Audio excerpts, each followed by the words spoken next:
આપણે બધા અમદાવાદને તો ઓળખીએ જ છીએ, બરાબર ને? પણ શું આપણે એ રાજાને ઓળખીએ છીએ જેણે આ શહેરનો પાયો નાખ્યો? ગુજરાતના સુવર્ણકાળ એટલે કે સોલંકી વંશના એક એવા શાસક જેમનું નામ કદાચ ઇતિહાસના પાનાઓમાં થોડું ઝાંખું પડી ગયું છે. ચાલો આજે કર્ણદેવ પહેલાની એ ગાથાને ઉજાગર કરીએ, જેમના નિર્ણયો આજે પણ આપણી આસપાસ જીવંત છે. આપણી આ સફરની શરૂઆત જ ખબર છે એક મજાના કોયડાથી થાય છે. કર્ણદેવના શાસનકાળ માટે આપણને બે અલગ અલગ સમયગાળા જોવા મળે છે. હવે આવું કેમ? કારણ કે ઇતિહાસ અલગ અલગ સ્ત્રોતોમાંથી લખાય છે. એક છે સ્થાનિક રેકોર્ડ્સ પ્રમાણે અને બીજો છે આજુબાજુના રાજ્યોના ઇતિહાસકારો પ્રમાણે. અને આ તારીખોનો તફાવત જ આપણને એ સમયની જટિલ રાજનીતિ અને કર્ણદેવના જીવનની ઊંડાઈમાં લઈ જાય છે. તો આજે આપણે કર્ણદેવની આખી કહાનીને 5 ભાગમાં સમજીશું. પહેલાં તો એ કોણ હતા, પછી એક યોદ્ધા તરીકે એમણે શું કર્યું, એમની સૌથી મોટી ભેટ કર્ણાવતી, અને હા, એમના જીવનની એક ખૂબ જ રસપ્રદ પ્રેમકથા પણ છે, અને છેલ્લે એમનો વારસો શું રહ્યો. તો ચાલો શરૂઆત કરીએ એકદમ મૂળભૂત સવાલથી. આખરે આ કર્ણદેવ હતા કોણ અને ગુજરાતના સિંહાસન પર એમનો દાવો કેટલો મજબૂત હતો? કર્ણદેવનો જન્મ કહી શકાય કે રાજવી પરિવારમાં જ થયો હતો. એમના પિતા હતા રાજા ભીમદેવ પહેલા અને માતા હતી રાણી ઉદયમતી. હા, એ જ મહાન રાણી જેમણે પાટણને રાણકી વાવ જેવી અદ્ભુત ભેટ આપી. એટલે કર્ણદેવને વારસામાં ખાલી સત્તા જ નહોતી મળી, કળા અને સ્થાપત્યની સમજ પણ મળી હતી. પણ શું એમણે ખાલી વારસો સાચવ્યો? ના, જરાય નહીં. એક સાચા યોદ્ધાની જેમ એમણે તો પોતાની તલવારથી સામ્રાજ્યની સીમાઓને એક નવી જ દિશા આપી. જેવા એ સત્તા પર આવ્યા, એમણે તરત જ દક્ષિણ તરફ નજર કરી. વાત છે ઈસવીસન 1073ની. એમણે લાટ પ્રદેશ એટલે કે મહી અને નર્મદા નદી વચ્ચેના સમૃદ્ધ વિસ્તાર પર ચડાઈ કરી. નવસારી જીતવું એ ખાલી એક શહેર જીતવા બરાબર નહોતું. ના, એ તો દક્ષિણના વેપાર માર્ગો પર સોલંકી સત્તાનો સિક્કો જમાવવાનો એક માસ્ટરસ્ટ્રોક હતો. હવે આવી મોટી જીત પછી રાજાઓ શું કરે? પોતાની શક્તિ બતાવવા માટે મોટા બિરુદો ધારણ કરે, બરાબર? કર્ણદેવે પણ એવું જ કર્યું. એમણે બિરુદ અપનાવ્યું ત્રૈલોક્યમલ્લ, જેનો અર્થ થાય છે ત્રણેય લોકનો સ્વામી.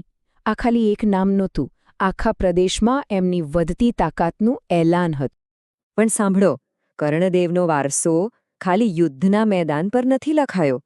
એમની સાચી ઓળખ તો એ વારસામાં છે જે એમણે પથ્થરોથી બનાવ્યો, અને એ શહેર એટલે કર્ણાવતી. આ કહાનીની શરૂઆત થાય છે સાબરમતી નદીના કિનારે આવેલા આશાપલ્લીથી. ત્યાંના ભીલ શાસક આશા ભીલને હરાવીને કર્ણદેવે એ જમીન પર પોતાનો અધિકાર તો સ્થાપ્યો, પણ એમનો ઈરાદો ખાલી જમીન જીતવાનો નહોતો. ના, એ તો ત્યાં એક નવું ભવિષ્ય બનાવવા માંગતા હતા. તો આશા ભીલને હરાવ્યા પછી કર્ણદેવે એ જ જગ્યા પર પોતાના નામ પરથી એક ભવ્ય શહેર વસાવ્યું, કર્ણાવતી. અને આ કોઈ નાનો સૂનો નિર્ણય નહોતો. આ એકદમ સ્ટ્રેટેજિક મૂવ હતો. એ વિસ્તારને એક નવું પોલિટિકલ અને કલ્ચરલ સેન્ટર બનાવવાનો. કર્ણાવતી એટલે ખાલી 4 દિવાલો નહીં. કર્ણદેવે એમાં પ્રાણ પૂર્યા. ત્યાં બંધાવ્યું ભવ્ય કર્ણેશ્વર મહાદેવ મંદિર, જયંતી દેવીનું દેવાલય, અને શહેરની શોભા વધારવા અને પાણીની જરૂરિયાત પૂરી કરવા માટે બનાવ્યું એક વિશાળ કર્ણસાગર તળાવ. શહેર એટલું મોટું થયું કે આજના કોચરા પાલડી જેવા વિસ્તારો પણ એનો જ ભાગ હતા. અને અહીંયા જ ઇતિહાસનો સૌથી રસપ્રદ વળાંક આવે છે.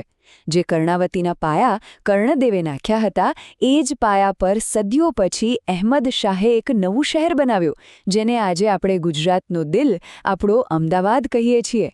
એટલે જ્યારે પણ આપણે અમદાવાદની વાત કરીએ છીએ, ત્યારે ખરેખર તો આપણે કર્ણદેવના એક સપનાની જ વાત કરી રહ્યા હોઈએ છીએ. કોઈ પણ રાજા ખાલી યોદ્ધા કે નિર્માતા નથી હોતો, એક માણસ પણ હોય છે. તો ચાલો હવે કર્ણદેવના જીવનના એક અંગત અને કહી શકાય કે ફિલ્મી પાસા પર નજર કરીએ. કર્ણદેવ અને મણલા દેવીની આ લવ સ્ટોરી કોઈ છુપી વાત નહોતી. એ એટલી ફેમસ હતી કે છેક કાશ્મીરથી આવેલા કવિ બિલ્હણે એના પર કર્ણસુંદરી નામનું આખું નાટક લખી નાખ્યું. આ નાટક આપણને ઇતિહાસના સૂકા તથ્યોથી આગળ લઈ જઈને રાજાના દિલમાં શું ચાલતું હતું એની ઝલક આપે છે. તો આ કહાણીની નાયિકા હતી મયણલા દેવી. એ ગોવાના શક્તિશાળી ચંદ્રપુર રાજ્યના રાજકુમારી હતા. એ જમાનામાં રાજ્ય વચ્ચે સંબંધો મજબૂત કરવા માટે આવા લગ્ન થતા રહેતા. પણ આ સંબંધ કંઈ સામાન્ય નહોતો રહેવાનો. પણ જેવી મરણલ્લા દેવી ગુજરાત પહોંચ્યા, આખી બાજી પલટાઈ ગઈ. કહેવાય છે કે કર્ણદેવે એમને જોયા અને લગ્ન માટે સીધી જ ના પાડી દીધી. પણ રાજમાતા ઉદયમતી પોતાના નિર્ણય પર અડગ હતા. હવે આ વાત ખાલી લગ્નની નહોતી રહી, આ તો એક દીકરાની પસંદ અને માના રાજકીય હુકમ વચ્ચેની ટક્કર બની ગઈ હતી. અને અંતે શું થયું? માતાના આદેશ સામે રાજાને ઝૂકવું પડ્યું. કર્ણદેવે મન વગર લગ્ન તો કરી લીધા, પણ ઇતિહાસની કરામત તો જુઓ. આ જ અણગમતા સંબંધમાંથી ગુજરાતને મળ્યો એનો સૌથી મહાન શાસક, જયસિંહ સિદ્ધરાજ. વિચાર તો કરો, એક ના એ ઇતિહાસની દિશા કેવી બદલી નાખી હોત. દરેક શક્તિશાળી શાસકના જીવનનો અંત તો આવે જ છે. તો ચાલો હવે આપણે કર્ણદેવના શાસનના અંતિમ પ્રકરણ પર અને એમના વારસા પર એક નજર કરીએ. જેમ એમનું જીવન યુદ્ધથી શરૂ થયું હતું, એમનો અંત પણ યુદ્ધના મેદાનમાં જ આવ્યો. માળવાના શાસક સાથેના એક ભીષણ યુદ્ધમાં લડતા લડતા તેઓ વીરગતિને પામ્યા. એમણે એક યોદ્ધા તરીકે સિંહાસન સંભાળ્યું હતું અને એક યોદ્ધા તરીકે જ આ દુનિયામાંથી વિદાય લીધી. તો આખરે કર્ણદેવ હતા કોણ? એક યોદ્ધા જેમણે સામ્રાજ્યનો વિસ્તાર કર્યો, અમદાવાદ જેવા શહેરનો પાયો નાખનાર એક વિઝનરી, કે પછી એક એવા રાજા જેમના અંગત નિર્ણયોએ ઇતિહાસને એક નવો વળાંક આપ્યો?